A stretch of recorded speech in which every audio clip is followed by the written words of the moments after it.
अस्सलाम वालेकुम। Lecture 11 start करते हैं। कैफ 1 क्वेश्चन 50 और 51 आपके होमवर्क में थे, ऐसे ही है। 51 के सोल्यूशन में मिस्टेक थी, वो भी सही कर लेंगे, लेकिन साथ साथ डिस्कस भी करते जाते हैं। बोर्ड पे सॉल्व करने की बजाय मैं यहीं पे ही उसको सॉल्व करता गया ताकि ये सही हो जाए। ठीक है, अच्छा जी। अब कैलकुलेटर आपने हाथ में रखने हैं ताकि सोल्यूशन बाद वाला भी सही हो जाए और साथ साथ कैलकुलेशन भी चलती रहे। Following ledger balance is appearing on यकम जनवरी 13 80,000। यकम जनवरी 13 देखते जाएं प्लीज साथ साथ। 80,000 ओपनिंग आ गया, डन हो गया। उसके बाद addition costing 5,000 took place on यकम जुलाई 2013। यकम जुलाई 13 ऐसे डेबिट कैश क्रेडिट लिख दो या एडिशन लिख दो, एक ही बात होती है। ठीक है, next. N asset having book value of 12,000 on यकम जनवरी 13 इज डिस्पोज्ड ऑफ ऑन 30/9/13। कल जो मैंने सवाल करवाया था उसमें बुक वैल्यू किस दिन की गिवन थी? An asset cost, book value given ही नहीं थी जी, कॉस्ट गिवन थी। कल वाले सवाल में कॉस्ट गिवन थी। आज बेटा चुप कर जाएं, चुप कर जाएं, बस कर दें, इन्हें कहें बस कर दें, अस्तगफुरुल्लाह, चुप कर दें, बस कर दें जी। कल वाले सवाल में हमें कॉस्ट गिवन थी, ठीक है, लेकिन आज के सवाल में हमें बुक वैल्यू दे दी, तो क्या करें? कॉस्ट निकालें। क्यों?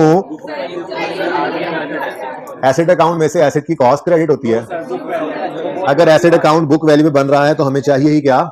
Book value. तो आप यहां पे कह सकते हैं शुक्र है कि स्टेट, बल्कि इसकी बजाय आपको तो यूं कहना चाहिए एसेट अकाउंट चूंकि बुक वैल्यू बन रहा है इसलिए शुक्र है, हमें कॉस्ट निकालने की जरूरत। अच्छा, अगर निकालनी पड़ती तो निकालनी तो आती है ना, बड़े आराम से हम निकाल लेते। क्या ख्याल है? बोलो। इस सवाल में नहीं निकाल सकते थे। इस सवाल में हम कॉस्ट निकालना चाहते भी तो नहीं निकाल सकते थे। उसकी वजह है डेट ऑफ परचेज का ना होना। भाई साहब, मैंने उस दिन जुमला लिखा था क्लास के स्टार्ट में, calculation of cost if book value and date of purchase is given. मैंने कहा था अगर आपने बुक वैल्यू से कॉस्ट निकालनी है तो डेट ऑफ परचेज का होना लाजमी है। इस सवाल के अंदर उसने बोला एसेट जिसकी बुक वैल्यू यकम जनवरी 13 पे 12,000 है, वो 30/9/13 पे 1,000 रुपए का बिक गया, बस। कहीं पे डेट ऑफ परचेज गिवन, तो ये बात अपने पास लिख लें, कॉस्ट चाहिए ही नहीं। लेकिन अगर इस क्वेश्चन में कॉस्ट चाहिए होती तो इस क्वेश्चन में निकाल ही नहीं सकते थे क्योंकि डेट ऑफ परचेज नहीं है। ठीक है ना? वैसे ये बात जरा पिछली क्लास में सामने आ गई तो मैंने कहा चलें आपके लिए भी लिखी रहने दूं। कॉस्ट, पहली बात क्या है, कॉस्ट रिक्वायर्ड ही नहीं है क्योंकि हमें एसेट अकाउंट में से एसेट की कॉस्ट क्रेडिट नहीं करनी है। एसेट अकाउंट तो बुक वैल्यू बन रहा है, लेकिन अगर निकालना चाहें भी तो इस सवाल में निकाल नहीं सकते। जाहिर सी बात है, डाटा सवाल का नहीं दिया जाता जितने से वो सवाल हो सके, तो इस सवाल में जरूरत नहीं थी, उसने डेट ऑफ परचेज नहीं लिखी। अगर कॉस्ट पे एसेट अकाउंट बन रहा होता तो डेट ऑफ परचेज भी देता, कॉस्ट निकालने का पूरा डाटा देता। ऐसे थोड़ी होता है कि करना भी हो वो काम और वो करने का डाटा ना गिवन हो, ऐसा नहीं होता। ठीक है ना? अच्छा चले ले जी। बहरहाल एसेट की बुक वैल्यू किस दिन की गिवन है? यकम जनवरी 13 की। और बिक किस दिन रहा है? 30 सितंबर 13। तो हमारे साल के पहले दिन पे खड़ा है। डिस्पोजल अकाउंट में से हमने जब एसेट को निकालना होता है तो उसकी बुक वैल्यू हमें चाहिए होती है जिस दिन वो बिका, यानी डेट ऑफ सेल की। इसका मतलब हमें मजीद इसको यकम जनवरी 13 से 30/9/13 तक 9 मंथ्स डेप्रिशिएट करना पड़ेगा। ठीक है? हाँ, वर्किंग बहुत शॉर्ट होगी। यकम जनवरी 13 में बुक वैल्यू से स्टार्ट करेंगे, 9 महीने की डेप्शन कर देंगे बस। ठीक है, तो वर्किंग 1 है ये। यकम जनवरी 13 पर बुक वैल्यू एसेट की कितनी है जी? 12,000। फिर ये 12,000 बुक वैल्यू है, रिड्यूसिंग बैलेंस मेथड है ना, बोलो। तो रेट ने किस पे लगना होता है? बुक वैल्यू पे। तो बुक वैल्यू पर 10% रेट लगा और 30 सितंबर में बिक रहा है तो 9/12। कैलकुलेशन चेक करते जाएं साथ साथ। ठीक है, 900 आ गया और ये क्लोजिंग बुक वैल्यू आ गई। क्या आ गया जी? ये वो बुक वैल्यू है जिसे एसेट अकाउंट में से हमने क्रेडिट करना है। ठीक है, तो एसेट अकाउंट में से क्रेडिट होगी 11,100 की बुक वैल्यू। ठीक है, ओपनिंग भी डन, एडिशन भी डन, और एसेट अकाउंट में से निकल कर चली गई बुक वैल्यू ऑफ डिस्पोज होने वाला एसेट। कहां चली गई? Disposal account. सवाल में नहीं बना हुआ था, अब बना लेते हैं। ठीक है, तो एसेट अकाउंट से बुक वैल्यू आई है 11,100। अक्यूमुलेटेड डेप्रिसिएशन ने तो आना कोई नहीं होता यहाँ पे क्योंकि उसका तो वजूद ही नहीं है। ठीक है, तो फिर क्या आएगा? कैश आएगा। कैश कितना है जी? 1,000 कैश आया। Cash debit disposal account credit, और खैर से अच्छा खासा लॉस आ गया। कितना जी? 10,100। Disposal is done. अब क्या रह गया जी? Depreciation expense for the year निकालना है। अच्छा जी, 80,000 opening book value of all है। Opening book value of all assets. इसमें से माइनस क्या हो रहा है जी? हाँ, opening book value of disposal. Opening book value of disposal कितनी थी? 12,000 सवाल में गिवन थी। तो 80,000 opening book value of all assets readily available थी, माइनस किया उसमें से opening book value of disposal into rate, कितना आंसर आया जी? 6800। सही है। उसके बाद एडिशन है 5,000 का, आया है यकम जुलाई 13 पर, तो 5,000 इंटू 10% इंटू 6/12 250 ही आता है। और डिस्पोजल की डेप्रिसिएशन वर्किंग नंबर 1 से आपने उठा ली, टोटल यही आता है, जरा चेक कर लो। ये टोटल में गलती लग रही है मुझे, ये टोटल के अंदर गलती थी, ये सही करवा दें। ये चेक करें मैं क्या कह रहा हूँ। ये सोल्यूशन के अंदर जो गलतियां ना, पहले में तो छोटी सी गलती थी, दूसरे में जरा डेट एक पूरी गड़बड़ हो गई और सारा सवाल ही गलत हुआ पड़ा था। बहरहाल 7950। तो फिर ये क्यों लिखवाया है? किस में गलती है? नहीं, ये 79 सही है, 795। अच्छा चलें, कोई गलती थी सही। 7950 entry depreciation expense debit, acid का अकाउंट क्रेडिट, और क्लोजिंग बैलेंस। अच्छा जी, ये सही नहीं, ये सही नहीं था जी, इसको सही कर लें। 65950, ठीक हो गया जी। और यहाँ पे डेट भी लिखें 31 दिसंबर 2013, ठीक हो गया जी। ये क्वेश्चन नंबर 50 है, इसमें सिर्फ क्लोजिंग बैलेंस के अंदर गड़बड़ थी। बहरहाल ये सवाल हो गया, कोई मसला है इस सवाल में तो पूछ सकते हैं। चलें आगे। 51, यकम जुलाई 14 पर opening book value of all assets given है 70,000। तो 70,000 यकम जुलाई 14 पर ओपनिंग ब्रॉड डाउन बैलेंस आ गया, ठीक है। एसेट अकाउंट बुक वैल्यू पे बन रहा है। फिर जी एडिशन ऑफ 10,000 है ऑन यकम मार्च 15। तो ओहो, ये तो हमारे साल का एडिशन है ही नहीं, हमारे साल का नहीं है। लिख लें फिर, यकम जुलाई 14 से जो साल शुरू होगा वो 30 जून 15 पे खत्म होगा, और यकम मार्च 15 जो है वो 30 जून 15 से पहले आ रहा है, ठीक है। तो फिर 10,000 रुपए का एडिशन है, एसिड डेबिट कैश क्रेडिट यकम मार्च 15। कैश लिख दें, एडिशन लिख लें, एक ही बात है, ठीक हो गया जी। नेक्स्ट है जी, an asset having book value of 4,000 on यकम जुलाई 14, हमारे साल के पहले दिन।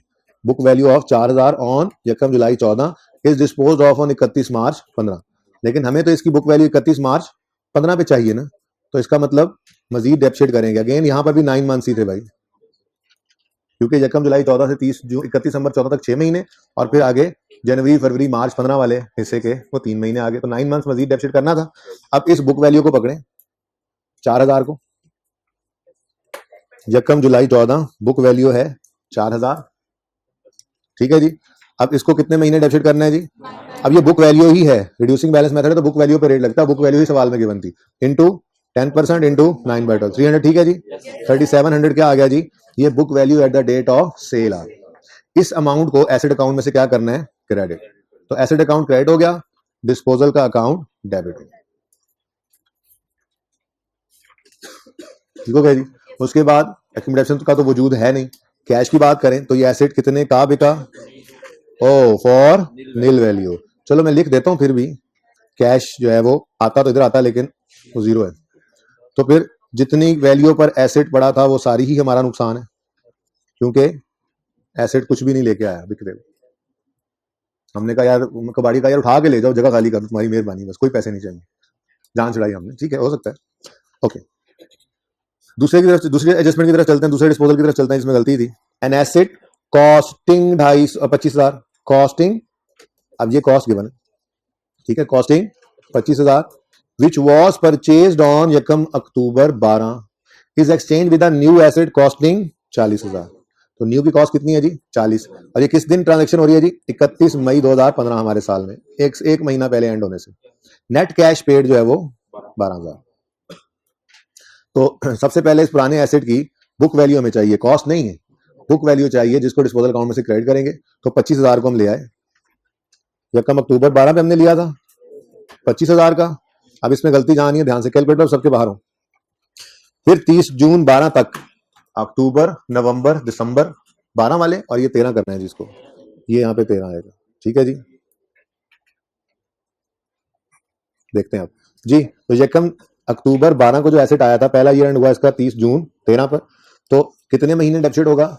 9 मंथ्स। तो 25,000 10%, 9/12 1857 75 ही आता है। बुक वैल्यू 23,125, ठीक है। अच्छा, उसके बाद 30 जून 2014 आया, इसमें डेप्रिसिएशन 23,125 पर 10% लगी, 23,13 आ गया, और 20,812, ठीक है जी। अच्छा, अब ये बुक वैल्यू है 30 जून 2014 की, जिसका मतलब यकम जुलाई 2014 भी होता है और जो हमारे साल का पहला दिन भी है। ये गलती थी ना, ठीक है, वो आगे निकला होता। छोड़ो अब उस सोल्यूशन को, उससे मैच कर लाए हो घर पे तुम, खुद करना था ना सवाल जी। तो यकम जुलाई 14 पर ये एसिड नजर आ रहा है 20,812 पर, ठीक है जी। अब इस एसिड ने बिक जाना है, यानी एक्सचेंज हो जाना है 31 मई 2015 पे। तो हमारे साल के एंड होने सिर्फ एक महीना पहले गया ना, तो फिर कितने महीने यूज हुआ। अब यहां पर आपने 20,812 का 10% इंटू 11/12 करना था, उसका आंसर ये नहीं आएगा। तो फिर ये बुक वैल्यू भी चेंज हो जाएगी, और नीचे वाला तो होना ही नहीं था क्योंकि आगे तो एसिड बचा ही नहीं ना, ठीक है, ये गलती थी जरा ये। चलें जी, सोल्यूशन सही हो गया। अच्छा, लेकिन आपने सोल्यूशन को ना हैंड आउट पे सही नहीं करना, वहां पे आप गड़बड़ कर दोगे। आपने जो अपनी बुक पे किया, रजिस्टर पे किया हुआ है, अगर वो इसी तरह से है तो वही सही है, नहीं तो एंड पे पिक्चर ले लेना इसकी पे, ठीक है जी। कितनी डेप्शन आती है जी? 1908। ये डेप्शन एक्सपेंस आ गया जी 11 महीनों का। Book value 18904। कितने बच्चों ने घर पे ये काम कर लिया था, तो आपने सोल्यूशन देखा।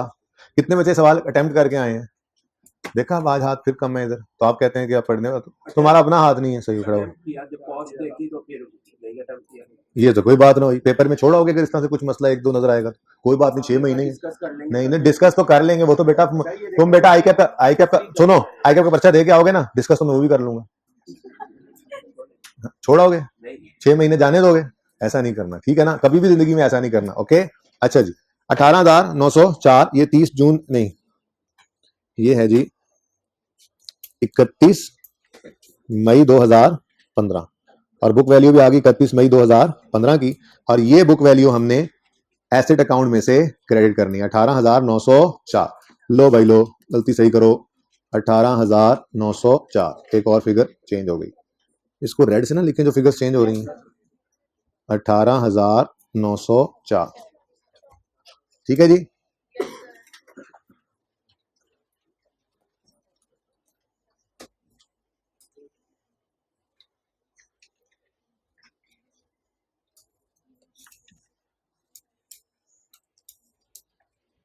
अब ये देखो क्या हो गया, ये क्या है जी, 31 मई 15 लिखना है यहाँ पे जी,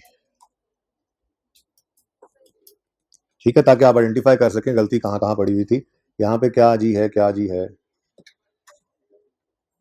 1908 ये चेंज हुई है फिगर, और बुक वैल्यू 904 ये फिगर भी चेंज होगी, ठीक हो गया जी।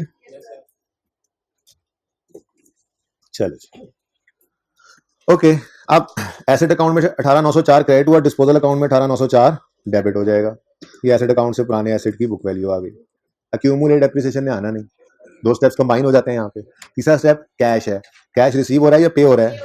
नेट कैश पेड 12,000, तो कैश क्रेडिट तो डिस्पोजल का अकाउंट डेबिट 12,000। अब एडिशनल स्टेप, एसेट अकाउंट में आने वाले एसेट को डेबिट करना, जो कि हम भूल गए थे, तो एक ये चीज मिस, मैं भूल गया था, असल में टीए ने बनाया था। 31 मई 2015 डिस्पोजल ही लिखेंगे ना यहाँ पे, तो हम ये एक्सचेंज वाला जो एसेट है, कितनी कॉस्ट है जी इस नए एसेट की? 40,000। नए एसेट की कॉस्ट कितनी है जी? 40,000। तो भाई जिन्होंने सवाल छोड़ दिया उनको अपने पे एतमाद ही नहीं था, और जिन्होंने पूरा सवाल खुद किया और फिर सोल्यूशन देखा तो उन्होंने कहा हमारा सवाल सही है, सोल्यूशन गलत हो गया, तो वो बच्चे हैं असल में कॉन्फिडेंट बच्चे, ठीक है, जन्नत के हकदार, पास होने के हकदार, ठीक है जी। ले जी, एक और फिगर आ गई, ये डेबिट और डिस्पोजल का अकाउंट क्रेडिट 40,000 एसेट, लेकिन ये न्यू की कॉस्ट है, बुक वैल्यू नहीं है, कॉस्ट है जी। और एंड पे क्या गेन आ गया? माशाल्लाह, कितना जी?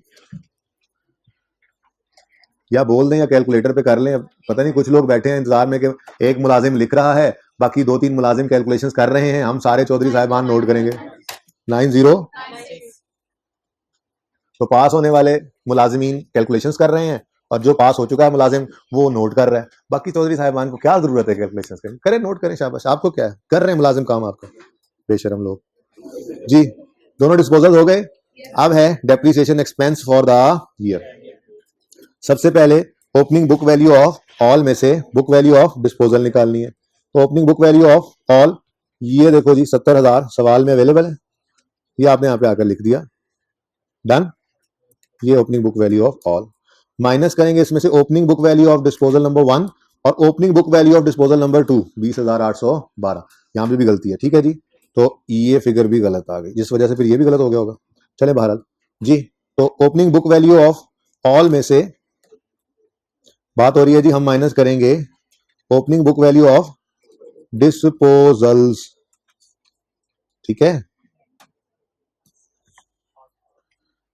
तो अब सही वाली फिगर बताएं कौन सी है जी डिस्पोजल की? 20,812।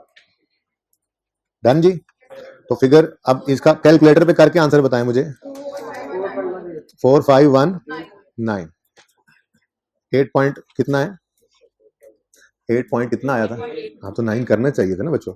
अच्छा जी, ये डन जी। उसके बाद एडिशन, सिर्फ एक की डेप्रिसिएशन ली हुई है, जो एडिशन लिखा हुआ था, जो एक्सचेंज वाला एसेट लिखना भूल गए, उसकी डेप्रिसिएशन भी भूल गए। तो कोई बात नहीं, अभी मेरे पास जगह नहीं है कि नीचे अलग से लिखूं, आप नीचे अलग लिखा होगा, मैं यहीं पे ऐड कर रहा हूं प्लस। दूसरा एडिशन कितना है जी? 40,000। रेट ऑफ डेप्रिसिएशन है और मंथ्स 11/12। अब 333 तो पहले वाले का आंसर था, इसका ऐसे ही है एडिशन। हाँ सॉरी सॉरी सॉरी सॉरी 11 वाला नीचे वाला था, 1/12 जी। तो पहले इससे का भी 333 था, इसका भी 333 है इत्तेफाक से। तो टोटल कितना बन गया? 666, ठीक है जी। तो ये फिगर भी बदल गई, माशाल्लाह। कितना अच्छा सवाल है। उसके बाद डिस्पोजल की डेप्रिसिएशन लेनी है, तो पहले वाले की 300 वर्किंग 1 से निकल आई और दूसरे वाले की 1908 लेनी है आपने। ये भी सही कर लें जी, वर्किंग 2 वाली 1908। ये मैंने पिछली क्लास में सही कर लिया था, लेकिन फिर मैंने सारा कुछ मिटा के आपके सामने दोबारा सही किया, ताकि वो हमारा डिस्कशन में भी आ जाए, साथ साथ सॉल्व भी हो जाएगा, सही भी हो जाएगा, ठीक है जी। फरमा दें 7 नहीं, टोटल नहीं है 300 और 1908, 2208 2208 जी। 7393, ये 7393 डेप्रीसिएशन एक्सपेंस है, जिसकी एंट्री होती है डेप्रीसिएशन एक्सपेंस डेबिट। आज कल एंट्री क्या हो रही है? Asset credit. आज एंट्री हो रही है, कल से इंशाल्लाह वापस चले जाएंगे अपने नॉर्म पे। ये इतना ज्यादा यूज नहीं होता, बाहर वाले काम है तो सही, एसेट अकाउंट को बुक वैल्यू बनाना आना तो चाहिए, ठीक है, सही है ना जी। तो 7393, ये देखो जी 7393 से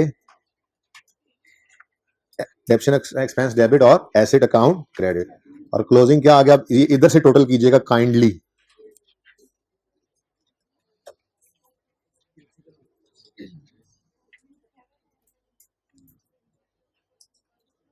जी फरमा देंगे 9,003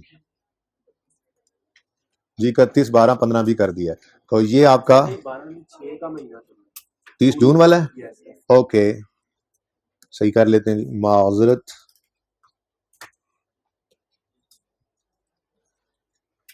यहाँ पे पहले तो डेट लिख लेना, ये रह गई थी 30 जून 2015, और ये डेट गलत थी, इसको भी सही कर लें। अच्छा जी, डिस्पोजल अकाउंट बना हुआ नहीं था, वो मैंने बना दिए हैं, बाकी ये करेक्ट सोल्यूशन हो गया हमारा। इसमें गलतियों को मैंने रेड कलर कर दिया जी। बेटा उसकी सवाल के अंदर उसने कॉस्ट ही दी हुई है, तो हम यही अज्यूम करेंगे कि ये फेयर वैल्यू ही कॉस्ट है। सिंपल दिया हुआ है ना, एक काम है उसने। बेटा वो तब करेंगे जब नए की कॉस्ट या फेयर वैल्यू गिवन ना होती जी। पहला स्टेप है ओल्ड की पहला स्टेप है ओल्ड की फेयर वैल्यू मिल जाए, वो ना मिले तो फिर न्यू की फेयर वैल्यू मिल जाए, जब दोनों ना हो फिर बुक वैल्यू की तरफ जाना है। एक सिंपल चीज है, उसको सिंपल रखें। यहाँ पे तो कोई सिनेरियो ही नहीं था, यहाँ पे तो सिंपल क्वेश्चन उन्होंने क्या कहा है, एन एसेट कॉस्टिंग इतने रुपए was exchange with new asset costing इतने रुपए, तो नए की कॉस्ट ही तो गिवन है। और क्या चाहते हैं आप? तो वो खामोशी के केस के अंदर हम ये अज्यूम करते हैं कि ये उसकी फेयर वैल्यू ही होती है, जिसकी वो कॉस्ट, जो उसको कॉस्ट कह रहा होता है, क्योंकि उसने खुद ही ये डिसाइड करके बता दिया कि ये कॉस्ट है इसकी। अब आपको खपने की जरूरत नहीं है। वहां पे हमने क्या किया था, कॉस्ट ऑफ न्यू एसेट। अच्छा किसी का सवाल चल रहा हो ना आपस में, जो बच्चे बातें कर रहे होंगे उनको मैं आइंदा जवाब नहीं दिया करूंगा, ये भी सुन लें। सवाल में हमने उन 3 सिनेरियोज में हमने क्या किया था, calculation of cost of new asset in exchange scenario. अगर वो मिसिंग हो तो, अब सवाल में तो कॉस्ट ही गिवन है, मिसिंग है ही नहीं। हाँ अगर इसी सवाल के अंदर book value of old they देता फिर क्वेश्चन मार्क आता, वरना जरूरत नहीं, ठीक है जी। एक मिनट, क्लियर है? अभी एक मिनट यार, जैसे क्लियर नहीं हो। बेटा देखें, मैं ये कह रहा हूं कि एक सादा बात लिखी हुई है कि एक एसेट जिसकी कॉस्ट 25,000 थी यकम अक्टूबर 12 पे, वो हमने 31 मई 15 पे एक्सचेंज कर लिया है एक नए एसेट से जिसकी कॉस्ट है 40। वो कह रहा है मुझे ये 40 में पड़ा है, आप कह रहे हैं नहीं नहीं हम बुक वैल्यू में ऐड करेंगे। क्यों जी? जब उसकी कॉस्ट गिवन है तो फिर उसी की कॉस्ट के ऊपर उसको ऐड करेंगे ना। तो सिंपलेस्ट सिनेरियो है। हाँ, अगर इस 40,000 की फिगर को ना दिया गया होता, वो कहता हमने इसको एक्सचेंज किया विद न्यू एसेट, बस कॉस्ट ना बताता, फिर क्या करते? फिर हम देखते कि जी अब मजबूरी है ना, पुराने की बुक वैल्यू है, फेयर वैल्यू है ना, नए की फेयर वैल्यू है, तो फिर पुराने की बुक वैल्यू की तरफ जाते हैं। ठीक है, चलें आगे किसी और से पूछूं सवाल। जी बेटा बोले।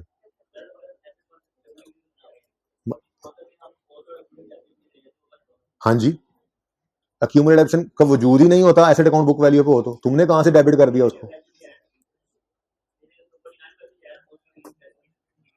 जी क्या निकल आती है बेटा? निकल आना एक और बात है, लेकिन आपने डेप्शन की एंट्री सारी जिंदगी की ही एसेट अकाउंट में क्रेडिट है, अक्यूमुलेशन का वजूद ही कोई नहीं है, तो आप उसको डेबिट कैसे कर सकते हो? एसेट अकाउंट का बुक वैल्यू बनने का मतलब क्या होता है बताओ? एसेट अकाउंट का बुक वैल्यू बनने का मतलब क्या होता है?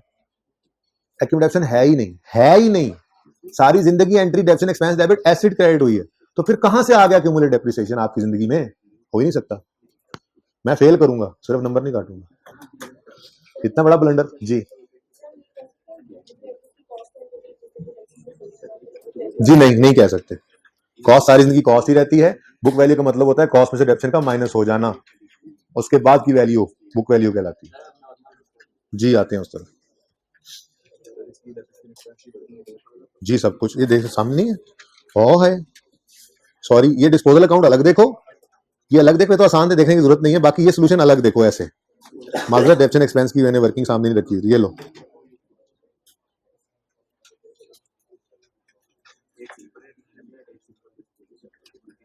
और एक एक्सचेंज है।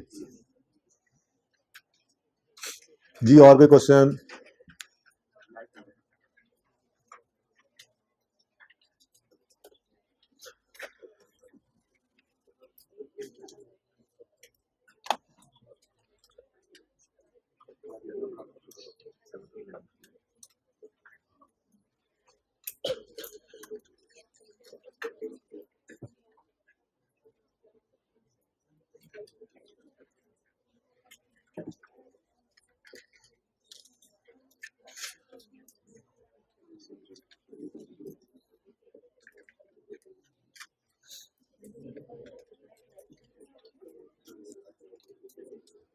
जी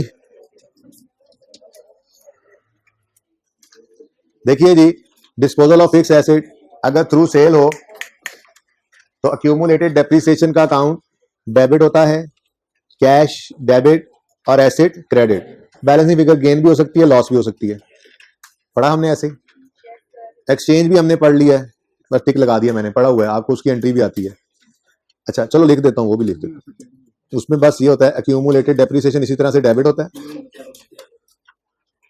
एसेट अकाउंट न्यू की कॉस्ट से डेबिट होता है, फिर नॉर्मली कैश पे हो रहा होता है, नॉर्मली रिसीव हो जाए तो डेबिट हो जाएगा, और एसेट अकाउंट में से ओल्ड की कॉस्ट को हम क्रेडिट कर देते हैं, और बैलेंसिंग फिगर गेन भी आ सकती है, लॉस भी, मैंने लॉस ही रखा हुआ है इधर।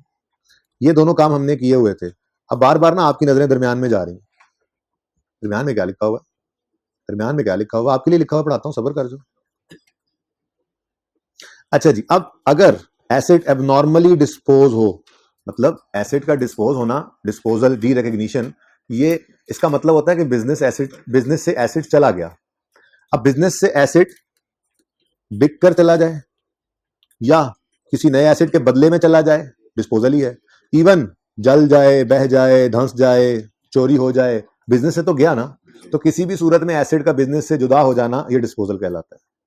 अब अगर डिस्पोजल थ्रू डिस्ट्रक्शन है यानी एबनॉर्मल डिस्पोजल है, तो जरा गौर फरमाएं, accumulated depreciation debit, step by step चलते हैं। Sorry, asset step 1 asset account को क्रेडिट करेंगे क्योंकि एसेट तो चला गया ना, एसेट अकाउंट क्रेडिट।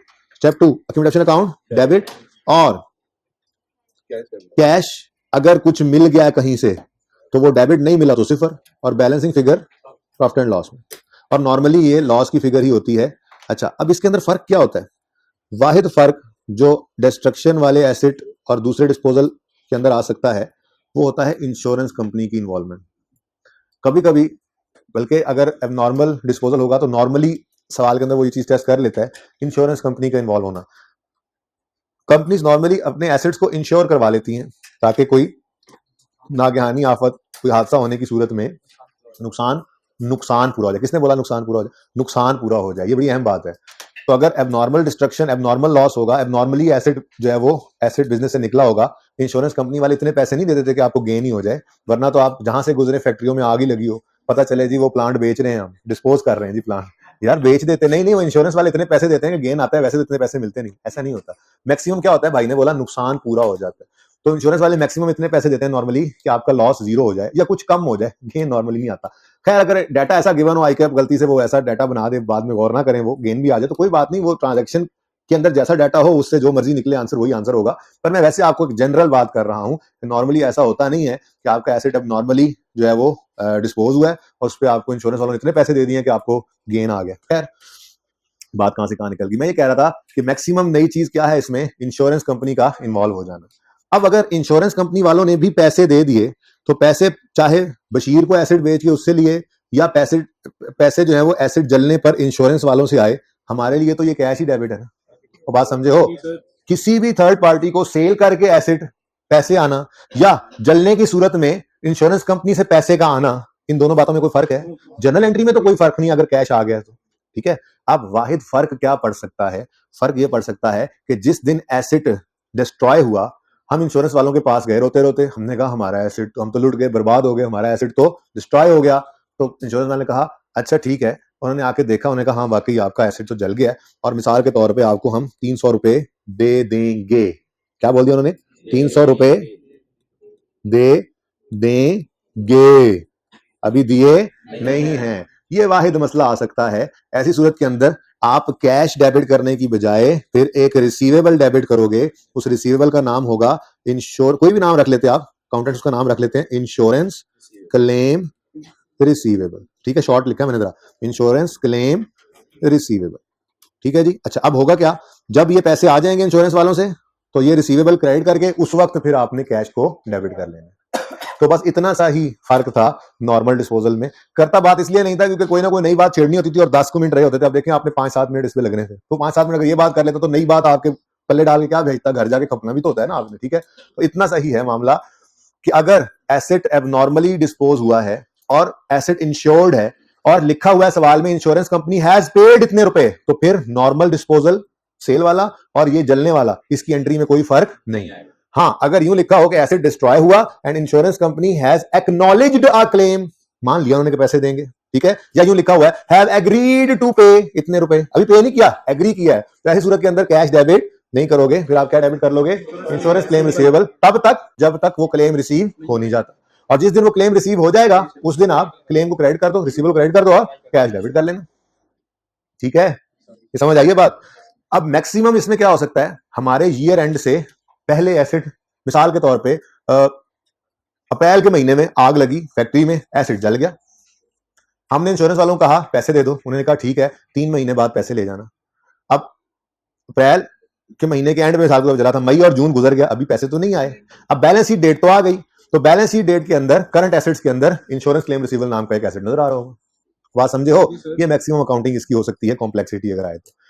आपके टॉपिक की हद तक अगर इंश्योरेंस क्लेम रिसीवेबल है और फिर इसी साल में रिसीव भी हो गया है, तो मेरे ख्याल में तो कोई भी एंट्री दोनों में से कर लो, आपका काम चल जाएगा। मसला सिर्फ मैंने बात की, मसला सिर्फ तभी आता है कि आपके ईयर एंड से पहले एक एक्नॉलेजमेंट आए इंश्योरेंस वालों से और पैसे उस साल में ना आए, वो पैसे आपके साल के एंड होने के बाद अगले साल के अंदर आने हैं, तो फिर बैलेंस शीट के अंदर एक करंट एसेट नजर आता है और जनरल एंट्री के अंदर भी डिस्पोजल के अकाउंट में, ये जनरल एंट्री में कैश की बजाय क्या नजर आएगा? Insurance claim receivable. क्लियर है ये बात?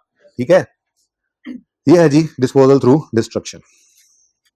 अब आप ये ना कहना सर डिस्ट्रक्शन एक्सचेंज भी हो सकती है। हाँ हमारा एसिड आग लगी, स्वाह हो गया, हमने कहा आप ये स्वाह ले लें और हमें नया एसिड दे दें, ऐसे तो नहीं होता ना, ठीक है। तो नॉर्मली ये नॉर्मल डिस्पोजल जैसी एंट्री ही है अब नॉर्मल डिस्पोजल की। फर्क सिर्फ बता दिया आपको, अगर इंश्योरेंस वाले इन्वॉल्व हैं और अभी पैसे नहीं दिए हैं तो कैश की बजाय इंश्योरेंस क्लेम रिसीवेबल, ठीक है। क्लियर है?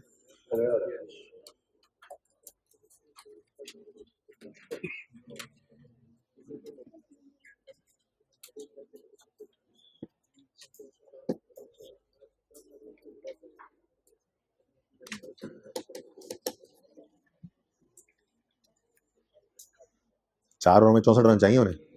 अच्छा जी, बांग्लादेश को। हाँ जी, क्या मतलब इसमें हंसने की क्या बात है? हाँ, क्लासेस होती है, वरना तो मसला नहीं, नमाज के बाद बंदा बैठ जाए देखे। वैसे मैंने अभी पिछली सीरीज में ये सोचा था कि अब नहीं देखनी क्रिकेट। अच्छा जी सुनिए, वर्ल्ड कप के बाद बस कर दूंगा इंशाल्लाह।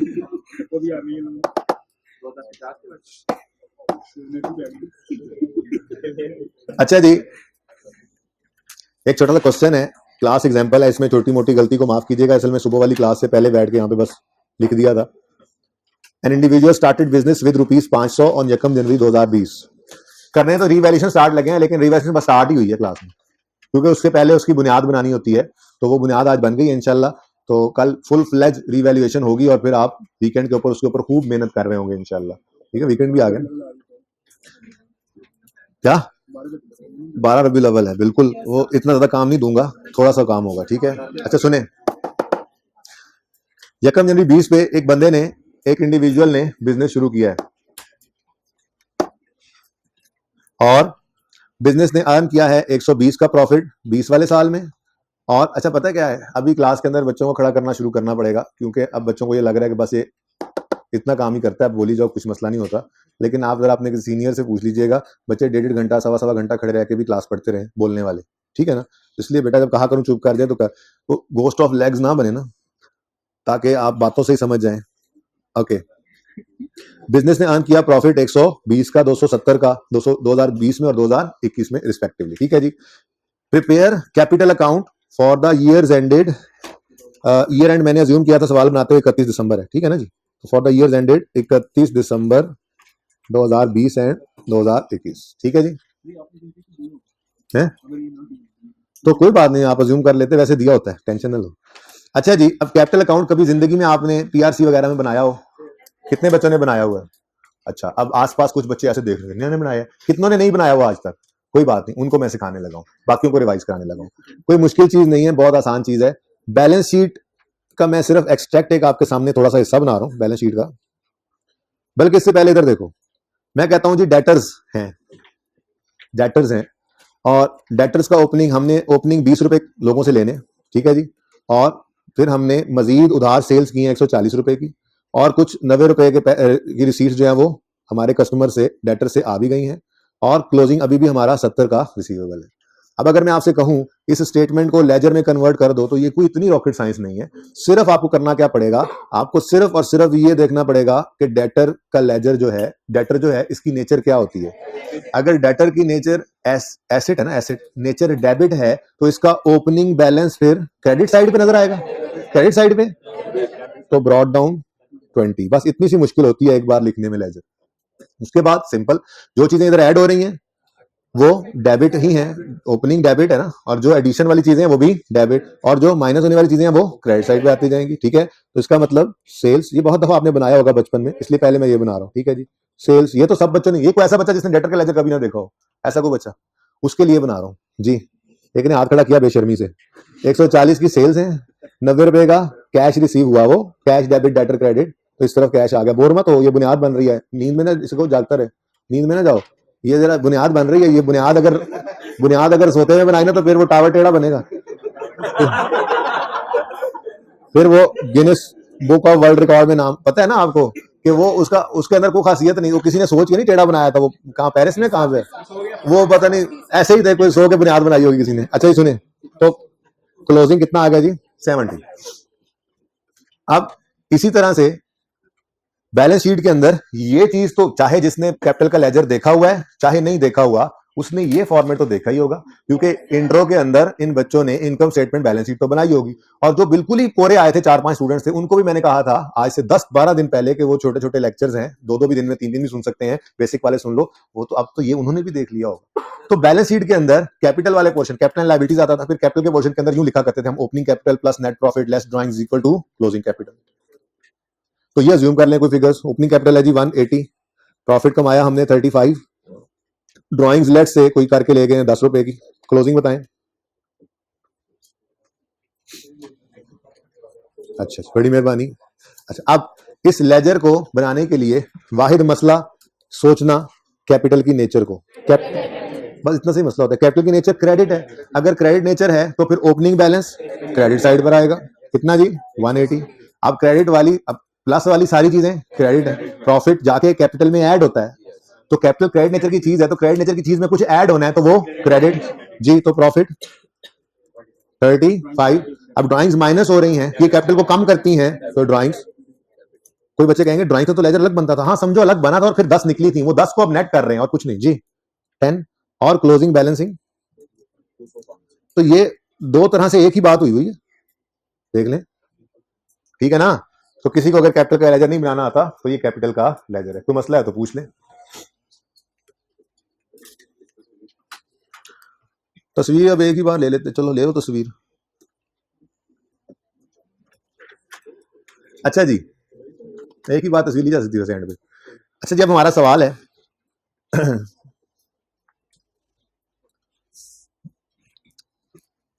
हमारा सवाल के अंदर वो कहता है बिजनेस स्टार्ट किया है इंडिविजुअल ने।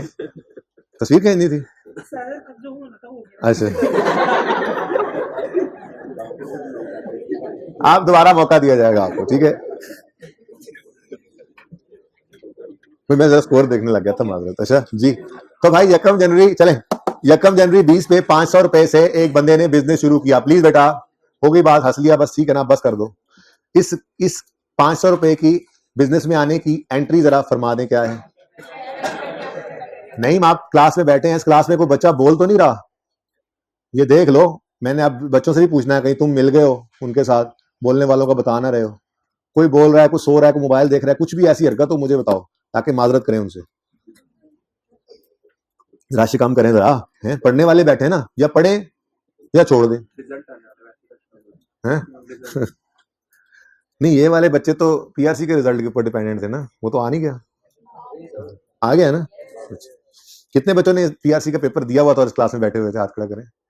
वेरी रेयर, यानी कि माशाल्लाह उससे पहले वाले बच्चे हैं। चलें, अगली बात मैं नहीं पूछता। कैफ के पेपर तो ले, ये वाला पेपर तो पहला पहला ही है ना, ये कौन सा किसी ने दिया हुआ था कि दे के बैठ गए हैं फिर पेपर? कुछ ऐसे पेपर दिया और आगे फिर क्लास में बैठ गए, ऐसा भी कोई है? ऐसा भी कोई है? अच्छा चले सुने, कोई कह रहे, कोई बच्चे कह रहे सर हमने हैं सही, बीच में बताएंगे नहीं आपको, उधर हम पेपर दे के आए और फिर साथ ही हमने दोबारा इस पेपर में बैठ गए, इतने कॉन्फिडेंट है हम कि पास नहीं होना। अच्छा ओके, सुने सर, वो हम सिर्फ एक्सपीरियंस ले रहे थे, सुन ले प्लीज। यकम बेटा, टाइम कम है, अब आधा घंटा रह गया और 5 मिनट 10 मिनट ऊपर। अच्छा नहीं, नॉर्मल टाइम वाले तकरीबन 35-40 मिनट है, काम ज्यादा है। यकम जनवरी, अब आप कोई भी नहीं बोलेगा, बिल्कुल फ्रेश हो गए, आप सीरियस हो जाए दोबारा। यकम जनवरी 20 पे 500 रुपए के कैपिटल आने की एंट्री फरमाई, क्या होती थी? Cash debit. तो इन केस ऑफ इंडिविजुअल भी हम कर रहे हैं ना, तो यकम जनवरी 2020 पर ओपनिंग बैलेंस कितना आ गया जी? शर्म करो, ओपनिंग 500, बिजनेस स्टार्ट कर रहा है, यकम जनवरी को ओपनिंग आ गया। ओपनिंग नहीं है, फर्क है, फर्क है। ओपनिंग वो जो पिछले साल क्लोजिंग में पड़ा था, फर्क है। यकम जनवरी 20 पर ही बिजनेस शुरू हो रहा है, तब भी ओपनिंग बैलेंस नहीं है ये 500। हाँ, अब एंट्री फरमाई क्या थी? कैश डेबिट कैपिटल क्रेडिट, ये लो 500 से, ठीक हो गया जी। फिर जी वो कहता है बिजनेस ने 120 रुपए का प्रॉफिट कमाया 2020 में और 270 का प्रॉफिट कमाया 2021 में। फिलहाल हम कहां खड़े हैं?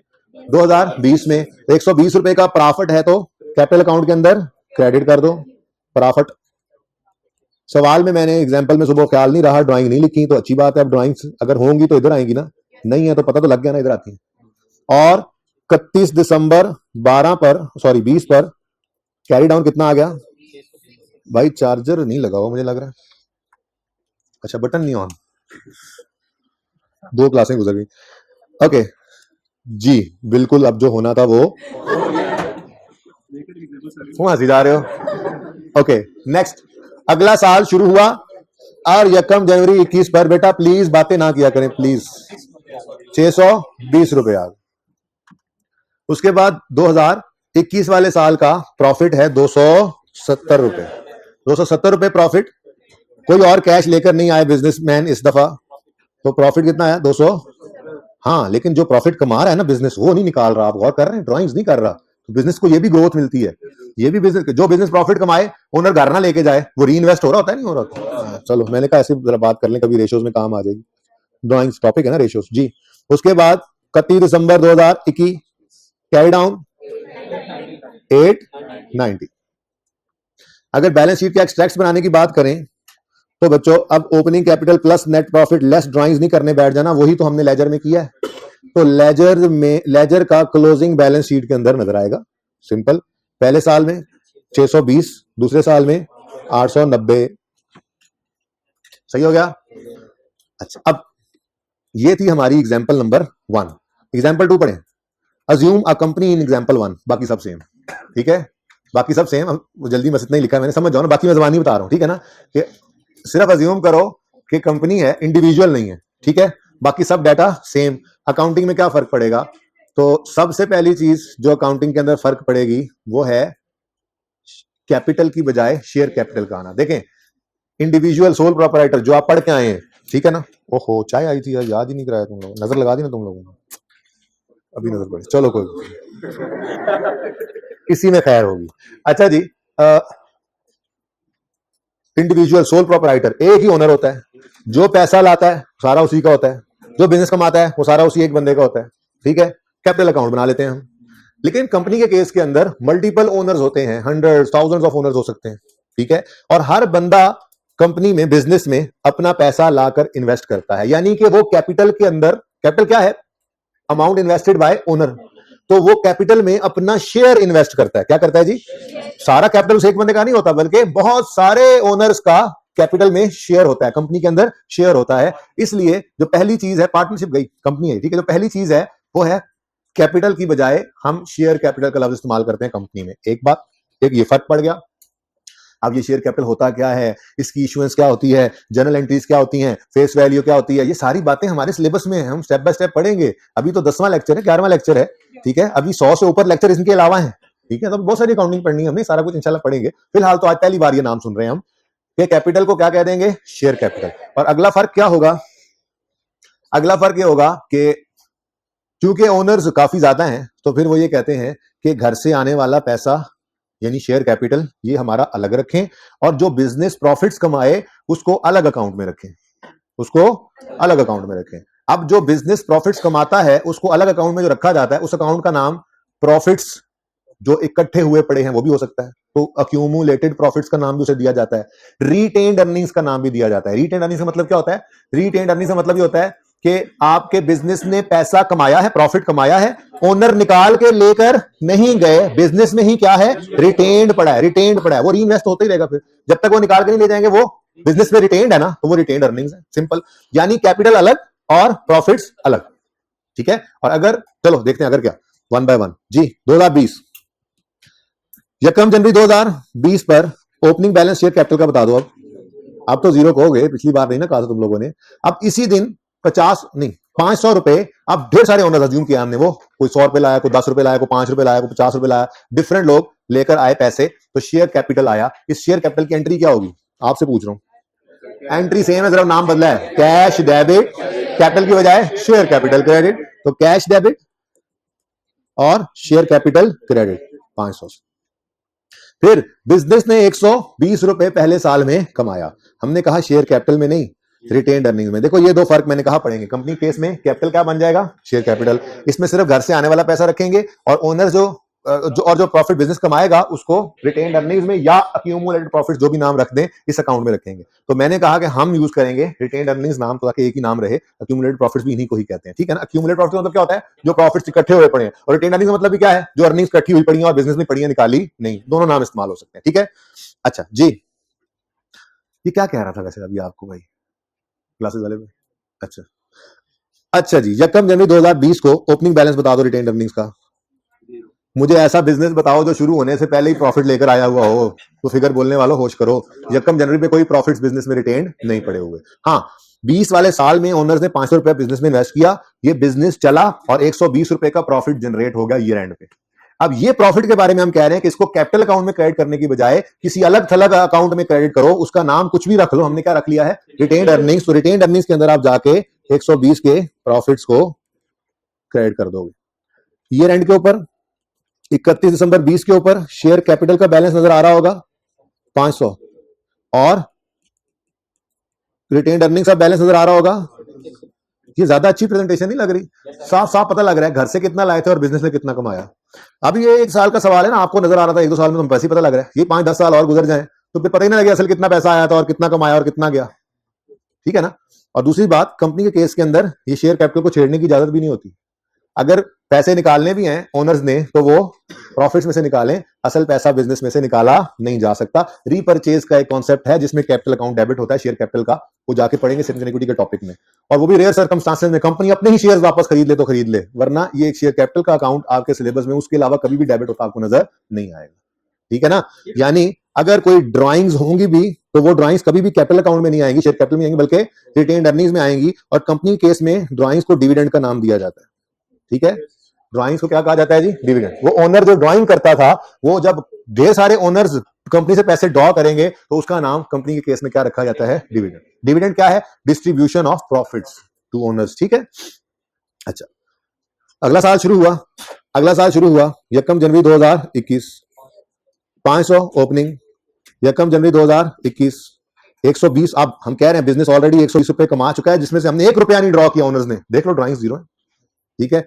अब इस साल इधर देखो, इस साल ओनर्स घर से मजीद कोई पैसा नहीं लाए हैं तो शेयर कैपिटल का अकाउंट 500 था और 500 ही पड़ा है। घर से पैसा आएगा तो ये अकाउंट हिलेगा। या रीपरचेज का कॉन्सेप्ट वो तो बहुत बाद में पढ़ेंगे, अभी कम से कम 30-40 लेक्चर्स के बाद जाके तो फिर देखेंगे। फिलहाल समझें कि कभी भी डेबिट होता ही नहीं। फिलहाल सिर्फ ये याद रखें कि शेयर कैपिटल अकाउंट सिर्फ घर से पैसे आने पर हिट होगा, वरना हिट नहीं होगा। ठीक है। बिजनेस ने मजीद प्रॉफिट्स कमा लिए जी मुबारक को। प्रॉफिट्स जो है वो रिटेन्ड अर्निंग्स में इकट्ठे हो रहे हैं। कितना जी? 270। ठीक है। डिविडेंड कितना बांटा कंपनी ने, यानी ड्राइंग कितनी की ओनर्स ने? डिविडेंड कोई नहीं है। तो क्लोजिंग 31 दिसंबर 21 पर क्लोजिंग बैलेंसिंग फिगर 390 आ गई। अब क्लोजिंग बैलेंसेस को बैलेंस शीट में प्रेजेंट करना है, एक्सट्रैक्ट्स बना रहा हूं मैं। तो जो कैपिटल कहलाता था उसको यहां कंपनी में शेयर कैपिटल एंड रिजर्व्स भी कह दिया जाता है, और उससे भी शॉर्ट नाम इक्विटी भी कह दिया जाता है। क्या कहा जाता है जी? इक्विटी, जिसके अंदर शेयर कैपिटल भी होता है, जिसके अंदर रिटेन्ड अर्निंग्स भी होती हैं, और आने वाले दिनों में और चीजें भी ऐड होंगी यहाँ पे। फिलहाल तो पहली बार जिंदगी में हमने ये 2 चीजें भी देखी, शेयर कैपिटल और रिटेन्ड अर्निंग्स, या रिटेन्ड प्रॉफिट्स, या एक्यूमुलेटेड प्रॉफिट, जो मर्जी कह ले, लेकिन हम क्लास में इसको रिटेन्ड अर्निंग्स कहा करेंगे जी। 2020 में शेयर कैपिटल था 500, रिटेन्ड अर्निंग्स 120। 2021 के अंदर कैपिटल आज भी 500 है, रिटेन्ड अर्निंग्स बढ़ के 300। को ड्राइंग्स होती है, डिविडेंड होता तो माइनस होकर कम हो जाती, सिंपल। अच्छा, अब गौरतलब बात, 2020 में इंडिविजुअल केस में 620 का कैपिटल आ रहा है। 2020 के अंदर कंपनी के केस में भी ये गौर करें ना तो ये 620 ही है। मतलब हमने कुछ नहीं किया भाई, ये रिटेन्ड अर्निंग्स भी कैपिटल ही तरह का, एक हमने कैपिटल के अकाउंट को स्प्लिट कर दिया 2 अकाउंट्स में। और देखो, जो ओनर घर से लाए वो भी ओनर्स का पैसा है, जो बिजनेस ने कमाया वो भी ओनर्स का पैसा है। पहले इकट्ठा कैपिटल में रखा होता था, आज 2 अलग नाम कर दिए है, ये भी ओनर्स का ही, इसीलिए ऊपर लिख दिया हमने इक्विटी। इक्विटी कहते हैं ओनर्स का जो कुछ भी पड़ा है बिजनेस के अंदर। ठीक है ना। अभी जो कुछ के अंदर कुछ और भी चीजें आएंगी आने वाले दिनों में, ऐसे ही आगे गौर फरमाएं। 2021 के अंदर 890 कैपिटल अकाउंट में इंडिविजुअल केस में नजर आ रहा है, ये इधर भी 890 ही है। ठीक है। बस क्या किया हमने? तोड़ के लिख दिया। ठीक है। तो कंपनी के केस के अंदर हम कैपिटल नहीं, शेयर कैपिटल का अकाउंट बनाया करेंगे, और प्रॉफिट्स को रिटेन्ड अर्निंग्स में इकट्ठा किया करेंगे। और अगर डिविडेंड बांटेंगे, यानी कि पैसे ड्राइंग्स जिनको डिविडेंड कहते हैं वो होंगे, तो वो किसमें आया करेंगे? हमेशा रिटेन्ड अर्निंग्स में। शेयर कैपिटल के अकाउंट में से डेबिट नहीं करने जी।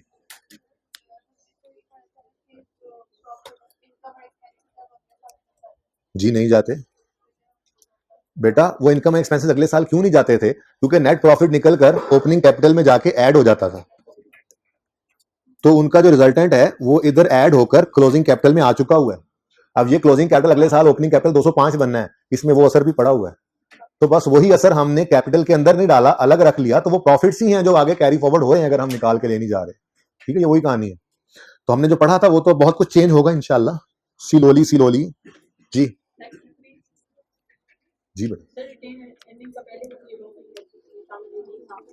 क्योंकि पहले हम इंडिविजुअल की अकाउंटिंग पढ़ के आए हैं ना इंट्रो में, यही तो आपसे कहा है कि आज पहला दिन आपने बेटा, वो सोल प्रोपराइटर होता है, यानी कि सिंगल मेंबर कंपनी भी तो कोई होती है ना। ठीक है, तो इसलिए आपको ये लफ्ज, अच्छा वैसे आपस की बात बताऊं, अभी पीआरसी में इंट्रो चली गई है, पीआरसी में सॉरी भाई, थोड़ा निशाना खता हो गया, पता लग गया आपको? अब उससे सॉरी बोलो जिसको लग गया आपकी जगह पे मारकर। जी, आगे वाले को लगा है, इसको नहीं, साथ वाले, इस आगे वाले, इसको आगे वाले, हाँ। और एक बार फिर बोलो सॉरी। तो अब भाई अब मैं नहीं बोलूंगा, उसको बोलो तो मुझे माफ कर दो। कहो कहो जल्दी कहो। अच्छा कहाँ थे हम बात कर? हाँ मैं ये कह रहा था कि आपकी इंट्रो पीआरसी में चली गई है। ये जाने से पहले जब तक ये कैफ 1 था ना, उसके अंदर तो अब आई कैप ने ये शरारत शुरू कर दी थी कि इंट्रो के पर्चे के अंदर वो रिटेन्ड अर्निंग्स या अनअप्रोप्रिएटेड प्रॉफिट या अक्यूमुलेटेड प्रॉफिट का लफ्ज इस्तेमाल करने लग गया था, कैपिटल को अलग करके रखने लग गया था। तो बहरहाल अब तो वो इंट्रो वापस उधर चली गई है पीआरसी में, तो उस लेवल के ऊपर तो फिर बिल्कुल ये बात इस्तेमाल नहीं करता, क्योंकि आपके सिलेबस में कंपनी की अकाउंटिंग वहां है ही नहीं, ठीक है ना। तो वो सोल प्रोपराइटर की अकाउंटिंग है जिसके अंदर हम कैपिटल अकाउंट के साथ ही काम चलाते थे, ठीक है। बहरहाल नहीं था तो अब है, नहीं सीखा होता तो अब सीख लिया है, अब से ऑनवर्ड्स ही ऐसे ही हुआ करेगा, ठीक है जी। क्वेश्चन नहीं नहीं कोई नहीं, ये ऐसे सवालों की टेंशन भी लेना छोड़ दें अब आप, ठीक है ना, थोड़ा सा दलेर हो जाए। ए कैपिटल लिखना है, स्मॉल लिखना है, बीडी ऐसी बातों की टेंशन लेनी नहीं है। ब्रॉट डाउन जीरो मैंने इसलिए लिखा ताकि आपको ये कंफर्म हो कि पहले साल में जीरो था। पिछली क्लास में आपको बताऊं मैंने बीडी लिखा ही नहीं था पहले साल में, मैंने डायरेक्ट यकम जनवरी 20 पे कैश की एंट्री की थी। ये तो आप लोगों के लिए मैंने पिछली क्लास में सोचा जरा बेहतर है ओपनिंग लिख लूं, ये मैंने आप लोगों के लिए लिखा था। आप लोगों को इससे मसला हो रहा है, मिटा दें जी जी।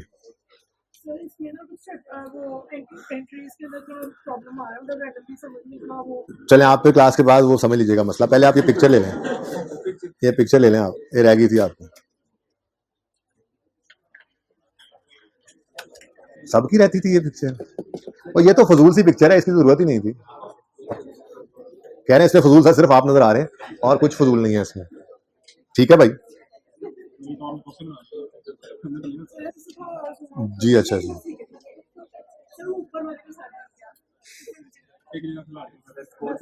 जीत गया पाकिस्तान, बांग्लादेश जी। अच्छा अच्छा जी सुने,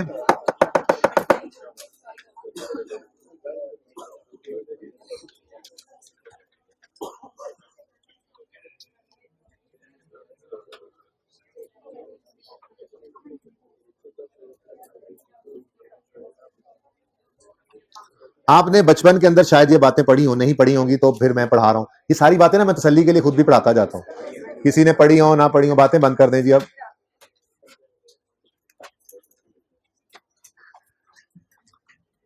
इनिशियल रिकग्निशन एक क्राइटेरिया होता है जो हर स्टैंडर्ड के अंदर होता है। ये तीनों के ना मैं नाम लिखूंगा, कल आप लोगों ने क्लास के स्टार्ट में खड़े होना है, ठीक है ना। ये तीनों ब्लैक वाले भाई कपड़ों वाले और इनके सज्जे और खब्बे वाले दोनों, ठीक है ना जी, ये मुझे नाम लिखवा के जाना। अच्छा जी, हर स्टैंडर्ड में उसका रिकग्निशन यानी रिकॉर्डिंग क्राइटेरिया, रिकग्निशन कहते हैं रिकॉर्डिंग क्राइटेरिया मौजूद होता है कि किसी भी आइटम को वो स्टैंडर्ड कब कबूल करेगा अपने आइटम के तौर पे। यानी हमने IS 16 से जाके पूछा आप कब किसी आइटम को अपना प्रॉपर्टी प्लांट इक्विपमेंट मानेंगे। IS 16 ने कहा, उर्फ आम में अगर बात करें तो क्या है, कब रिकॉर्ड करें कोई भी चीज as a property plant equipment, कब रिकॉर्ड करें। तो IS 16 ने कहा इफ इट इज प्रोबेबल, बल्कि और शॉर्ट कर लें वो तो पूरी अंग्रेजी हो जाएगी, फ्यूचर इकोनॉमिक बेनिफिट्स, बल्कि इकोनॉमिक को भी छोड़ें, फ्यूचर बेनिफिट्स आर प्रोबेबल। जरा शॉर्ट बात लिख लेना, वरना तो स्टैंडर्ड आपके साथ जाने और पास होने में बड़ी हेल्प करनी है उन्होंने, जिन्होंने नहीं खरीदे वो खरीद लेंगे। Future benefits are probable and cost can be measured reliably. Standard ने कहा कि अगर कोई भी आइटम ऐसा है आपकी नजर में जो जिससे फ्यूचर के बेनिफिट्स आने की प्रोबेबिलिटी है, प्रोबेबिलिटी कहते हैं हाई चांस को, ठीक है, और उसकी कॉस्ट रिलायबली मेजर हो सकती है, तो आप उसको as a property plant equipment record कर लो। पहला जवाब मिल गया। हमने क्या कहा था जी कब रिकॉर्ड करें, उसने कहा ये दो शर्तें पूरी हो जाए तो रिकॉर्ड कर लो।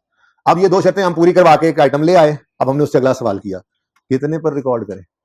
अगला सवाल ये होता है ना, ठीक है, उसको क्या कहते हैं जी इनिशियल मेजरमेंट। इनिशियल मेजरमेंट का मतलब क्या है जी, कितने पर रिकॉर्ड, यही बात बनती है ना। पहले हम पूछेंगे भी कब रिकॉर्ड करें, मैंने कहा जी ये दो शर्तें पूरी हो तो रिकॉर्ड कर लो। अब हमने अगली बात की कितने, रिकॉर्डिंग मतलब एसेट डेबिट कर लो। उसने क्या कहा, एसेट अकाउंट में एसेट डेबिट कर लो। ये है इनिशियल रिकग्निशन पर दो क्राइटेरिया मीट होने के बाद एंट्री तब होती है जाके। हमने कहा अच्छा आप कह रहे हो एसेट अकाउंट को डेबिट कर लो, तो ये भी बता दो कितने पर करें।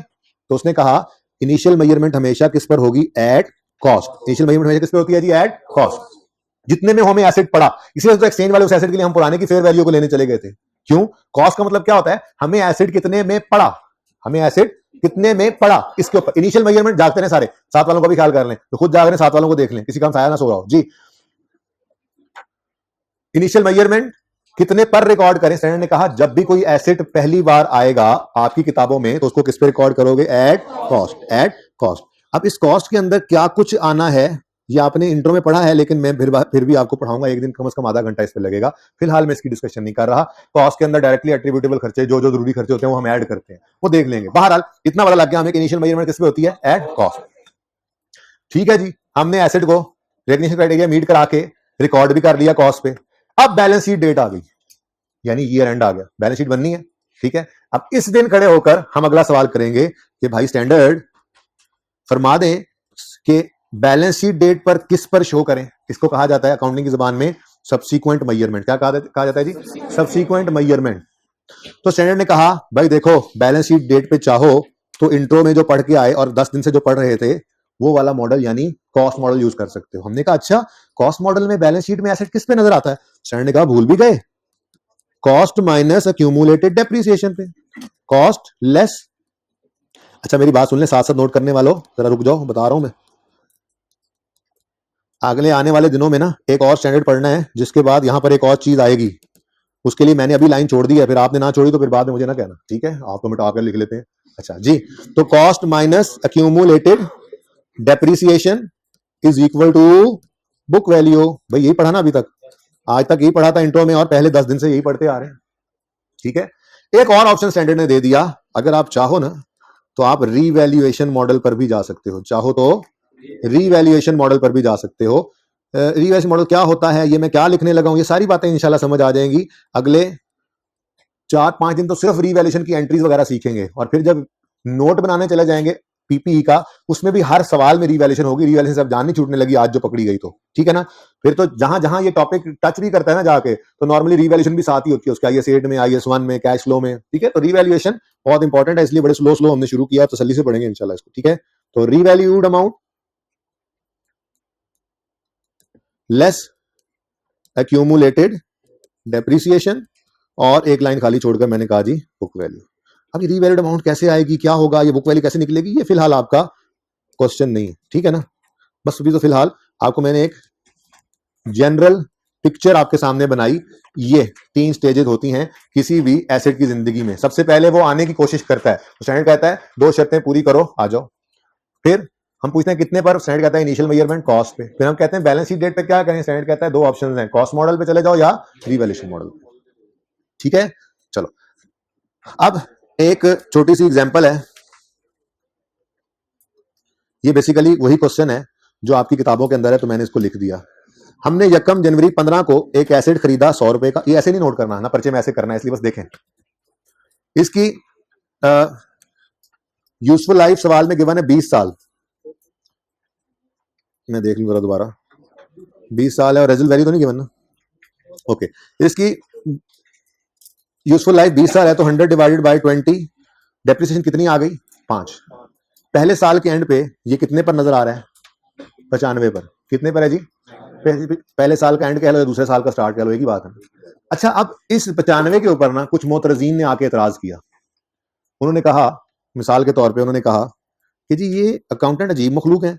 अब ये मिसाल के तौर पे एक कुर्सी है जो हमने 100 की खरीदी थी जी, आज मार्केट में खरीदने जाओ तो हो सकता है ये 70 रुपए की हो सकता है ये 120 रुपए की हो सकता है ना, फेयर वैल्यू हो, मार्केट वैल्यू डिफरेंट हो सकती है ना। तो मोतरजीन ने एतराज क्या किया कि यार ये अकाउंटेंट अजीब मखलूक है, मार्केट के अंदर कुर्सी की कोई वैल्यू है, इनकी को अपनी किताबी वैल्यू है, बुक वैल्यू, किताबी वैल्यू है, ये पता नहीं क्या। तो एतराज करने वालों ने तो एतराज कर दिया। अब स्टैंडर्ड ने आके हमें तसल्ली दी, टेंशन ना लो, चाहो, किधर गया, चाहो तो बेशक कॉस्ट मॉडल पे रहो, दुनिया कोई ताकत तुम्हें मजबूर नहीं कर सकती कि तुम उसको फेयर वैल्यू पे लाओ। 50 साल पुराना एसेट तो कॉस्ट माइनस एक्यूमुलेशन पे रखो, हम इजाजत देते हैं। लेकिन अगर मोतरजीन का एतराज दूर करना चाहते हो तो आपको एक ऑप्शन दे देते हैं, आप रीवैल्यूएशन मॉडल पे ले जाओ, यानी फेयर वैल्यू पे एसेट को उठाकर ले जा सकते हो। तो आज हम यही सीखेंगे कि अगर ले जा सकते हो वाला ऑप्शन हम ऑप्ट करें तो कैसे अकाउंटिंग करेंगे। ठीक है, तो हमने कहा अच्छा जी ठीक है, बुक वैल्यू 195 है, मार्केट में जाके कुर्सी की कीमत लगवाई तो पता चला ये 120 रुपए की है आज, रीवैल्यूड अमाउंट फेयर वैल्यू कहते हैं। तो बताओ गेन कितना आ गया? 25 जी, जरूरी नहीं है आज गेन होगा, बल्कि आज सवाल पूरा नहीं होना, ये कल भी चलेगा, फिर कल के दूसरे सवाल में लॉस भी आएगा, फिर हमारे सवालों में गेन पे लॉस भी आएगा, फिर लॉस पे गेन भी आएगा, फिर गेन पे गेन भी आएगा, फिर लॉस पे लॉस भी आएगा, फिर गेन पे लॉस पे गेन, गेन पे गेन पे गेन। यानी कि सुने, हमारे सवाल 6-6 साल पर भी जाएंगे और सवालों में कहीं साल बाद रिवैल्यूएशन हो रही होगी, कहीं 2-2 साल बाद हो रही होगी, तो मल्टीपल रिवैल्यूएशन होंगी, तो इंशाल्लाह आपको तसल्ली हो जाएगी। इसलिए आपने कोई सवाल एडवांस में नहीं पूछना कि ऐसा हो तो कैसा हो, जब रिवैल्यूएशन खत्म होगी ना तो फिर मैं आपसे पूछूंगा कुछ रह तो नहीं गया, वो कोई रह तो नहीं गया है। तो इंशाल्लाह सारे केसेस आएंगे पर 1 बाय 1। फिलहाल गेन ही है आज, ठीक है। अच्छा जी, अब बात यह है जी कि हमने एक डेप्रिसिएशन का जो आज तक फॉर्मेट बनाया है ना जी वर्किंग का, वही फॉर्मेट हमने दोबारा बनाना है, ठीक है जी। लेकिन उसके अंदर आपने जो ध्यान करना है वो ये करना है कि 2 नए कॉलम्स ऐड करने हैं, बाकी वर्किंग वही रहनी है जो पहले दिन से चलाता आ रहा हूं, ठीक है ना। ये वही वर्किंग है, डेट, डिस्क्रिप्शन, एसिड, ठीक है ना, cost minus डेप्शन, book value minus डेप्शन, book value, वो वाला। ओके, बस 2 कॉलम्स ऐड हो गए आज हमारे। यकम जनवरी, मैं ये कहना चाह रहा हूं कि हमने ये काम इस तरह से नहीं करना, उसकी वजह मैं आपको अभी भी बता चुका, स्टूडेंट को मैंने यही बताया अभी कि हमारा सवाल 6 साल पे फैला होगा, तो ये वर्किंग 6 साल पे एक्सटेंड होनी है। तो इस तरह से वर्किंग करेंगे तो हर मिनट बाद हमें रुकना पड़ जाएगा। हम तो इस तरतीब से वर्किंग करेंगे कि हमारी वर्किंग कंटिन्यूटी के अंदर चले, चाहे 16 साल के लिए सवाल करना पड़ जाए और 600 साल के लिए करना पड़ जाए, हमारी वर्किंग वही कंटिन्यू होती चली जाए, ठीक है, क्लियर है। तो ये तरीका वारदात अब सीखने जा रहे हैं हम। तो सबसे पहले यकम जनवरी 15 पे एसेट खरीदा 100 रुपए का, लाइफ कितनी थी 20 साल, तो 31 दिसंबर 15 पे कितना डेफिसिट हुआ 5, और बुक वैल्यू कितनी आ गई 95, ठीक है जी। अब ये 2 एंट्रीज आपने मुझे करके दिखानी है, पहले दिमाग में करें, मत बोर्ड पे मत देखें ना, मत देखें बोर्ड पे, क्यों देख रहे हैं, अस्तगफिरुल्लाह, बोर्ड पे क्यों देख रहे हैं आप लोग, बोर्ड पे मत देखें प्लीज, मत देखें बोर्ड पे।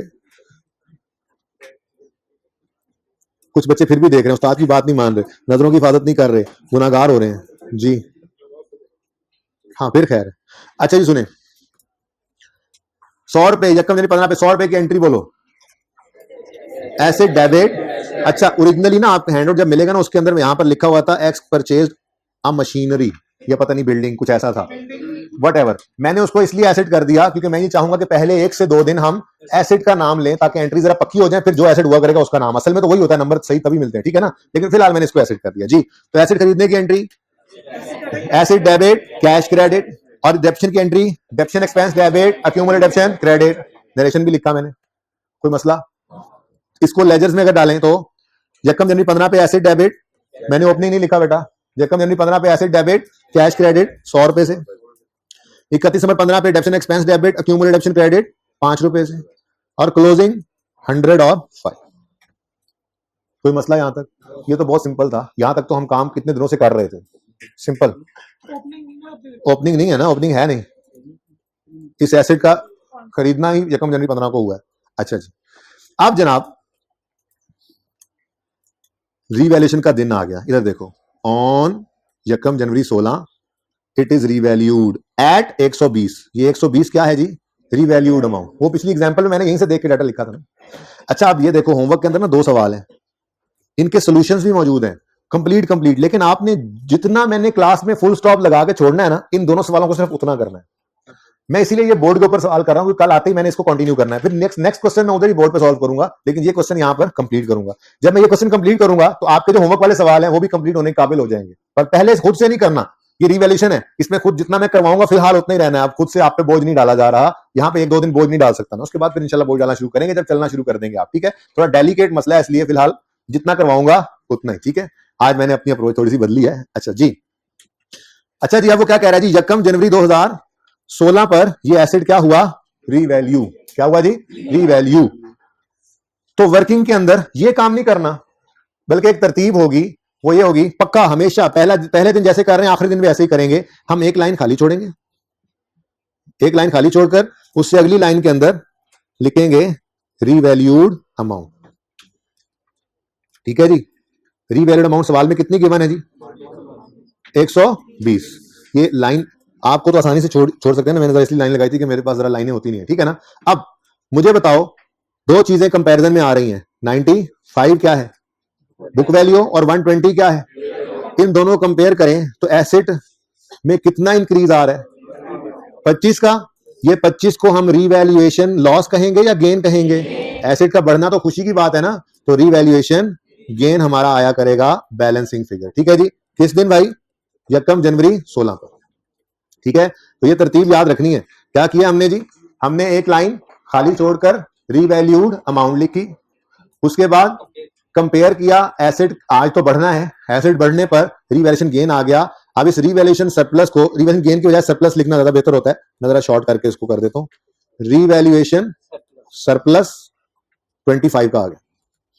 ठीक है जी, ये रीवैल्यूएशन सरप्लस का कॉलम होगा और यहां पे ये 25 लिख देंगे और ये टोटल 25 आ गया। ये 25/25 नहीं है, इसका मतलब है कि ऊपर कुछ नहीं पड़ा था और 25 ऐड होकर ये 25 बन गया। जैसे 95 जमा 25 120 बना, 0 जमा 25 25 बना, ये लिखा हुआ है। मैं अभी ये बता ही रहा हूं, ये वाला एसेट, अभी वो एंट्री भी तो कल सीखनी है ना। ठीक है, अच्छा अब